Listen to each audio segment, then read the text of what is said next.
अस्सलाम वालेकुम नाज़रीन, आप देख रहे हैं ज़िंदगी वेटनरी सर्विसेज यूट्यूब चैनल। मैं हूं डॉक्टर सारिम। अगर आपने अब तक हमारा चैनल सब्सक्राइब नहीं किया तो अभी सब्सक्राइब कीजिए और साथ दिए हुए बेल आइकन पर ज़रूर क्लिक कीजिए ताकि हम जब भी कोई नई वीडियो अपलोड करें उसका नोटिफिकेशन आप तक पहुंच सके। शुक्रिया।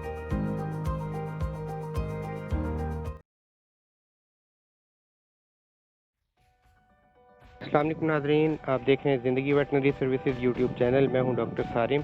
आज मैं बात करना चाह रहा हूं कुर्बानी के जानवर में काफ़ी सारे मसाइल पैदा हो जाते हैं और ज़्यादातर मसाइल जो हैं वो हमारी अपनी गफलत की वजह से होते हैं या कभी कभार ये होता है कि बच्चों ने कोई उल्टी सीधी चीज़ उनको डाल दी, उसकी वजह से काफ़ी मसाइल पैदा हो जाते हैं। मैंने 2 वीडियोज़ अपलोड की हुई हैं। पहले इसमें कॉन्स्टिपेशन के बारे में है कि अगर उसको कब्ज़ होगी जानवर को या अगर उसको मोशन लग गए तो आप घर में उसका क्या क्या इलाज कर सकते हैं। आज की वीडियो में मैं थोड़ा सा आपको बताऊंगा कि आपने क्या क्या एहतियात करनी है और बच्चों को किन किन चीज़ों से ज़रा बाज रखना है ताकि वो जानवरों को ये चीज़ें ना डालें। सबसे पहले तो ये है कि बच्चों को बड़ा शौक होता है, नया जानवर घर में आता है तो वो शौक में हर चीज़ उसको डालना शुरू कर देते हैं। बोतलें पिलाते हैं, उसको रोटियाँ डालते हैं, छोटे बच्चे कुछ होते हैं मतलब गोश्त अगर बना हुआ है गोश्त भी डाल देते हैं। ये चीज़ें जो हैं ये बड़ी खतरनाक होती हैं और इसका बड़ा नुकसान हो सकता है आगे जानवर को। सबसे पहली एहतियात आपने ये करनी है कि अगर आप जानवर नया खरीद के लाएं तो एक दिन कम से कम उसको आपने जो है वो कोई ज़बरदस्ती चीज़ नहीं देनी,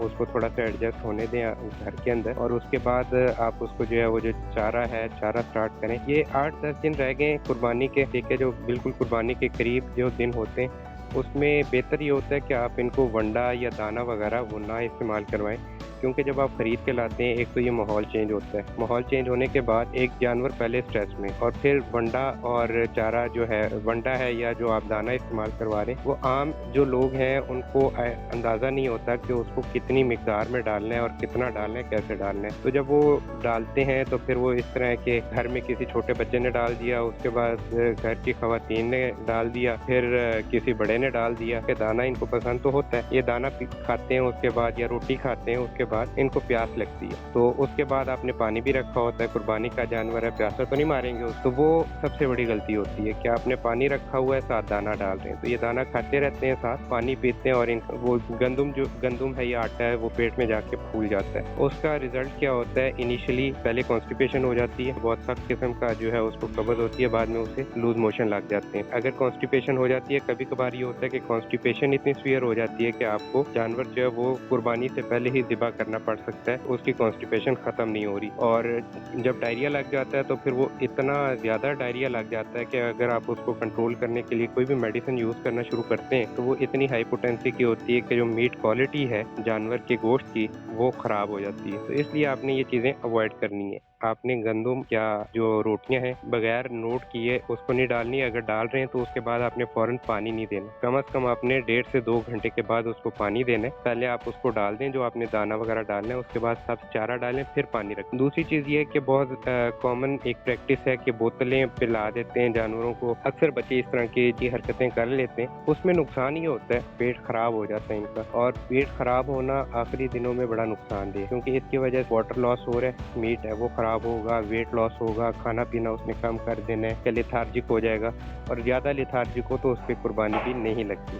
तो इस वजह से ये चीज़ आपने बड़ी एहतियात करनी है इसकी कि आपने उसको खाना पीना प्रॉपरली देना है और पानी जो है वो प्रॉपर रखना है, लेकिन ये चीज़ें अवॉइड करनी है आपने। और क्या क्या चीज़ें इनको नहीं देनी, गोश्त लाजमी बात है, ये गोश्त खोर तो है नहीं, आपने गोश्त इसको बिल्कुल नहीं देना। बच्चों को इनसे दूर रखें कि गोश्त वगैरह खा रहे हैं या इस तरह की चीज़ें, तो उससे दूर रखें। उसके अलावा ये बच्चे टॉफ़ियाँ खा रहे होते हैं, टॉफ़ियाँ डाल देते हैं, तो ये चीज़ें भी इसके लिए ठीक नहीं है, खांसी हो सकती है, गले में फंस सकता है। उसके अलावा आपने इनको दिन के टाइम नहलाना नहीं। नहलाने के बारे में मैं हमेशा यही कहता हूँ अपने क्लाइंट के, अगर गर्मियों में आपने नहलाना है, क्योंकि नहलाना ज़रूरी होता है गर्मियों में, तो आपने अगर नहलाना भी है तो या तो आप उसको नहलाएं सुबह 6-7 बजे जब सूरज थोड़ा सा निकला होता है, या फिर असर के बाद नहलाएं। या तपती दोपहर के अंदर आप इनको नहलाएंगे तो इनको हीट स्ट्रोक होने का खतरा है, और हीट स्ट्रोक के अंदर क्या होता है कि जानवर जो है वो बिल्कुल निडाल हो जाएगा क्या, और खाना पीना छोड़ देता है, बुखार बहुत ज़्यादा हो जाता है। इसमें नुकसान ये होता है कि 2-3 दिन अगर कोई भी जानवर, या बेशक लार्ज एनिमल है, स्मॉल एनिमल है या कोई पेट्स हैं,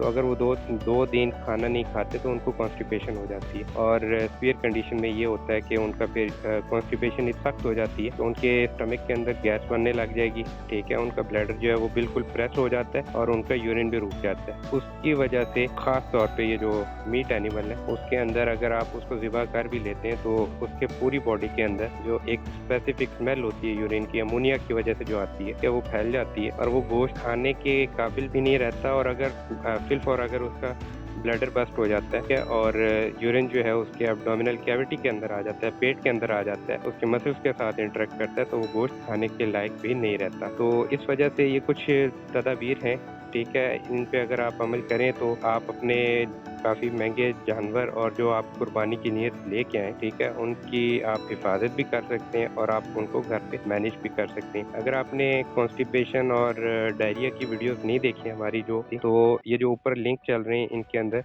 आप क्लिक करके वो वीडियोज़ भी देख सकते हैं। अगर आपने अब तक हमारा चैनल सब्सक्राइब नहीं किया तो अभी सब्सक्राइब कीजिए, लाइक कीजिए, शेयर कीजिए ताकि ज़्यादा से ज़्यादा लोगों को इसका फ़ायदा हो सके। मिलते हैं अगली वीडियो में किसी नए टॉपिक के साथ, तब तक फ़ी अमानिल्लाह।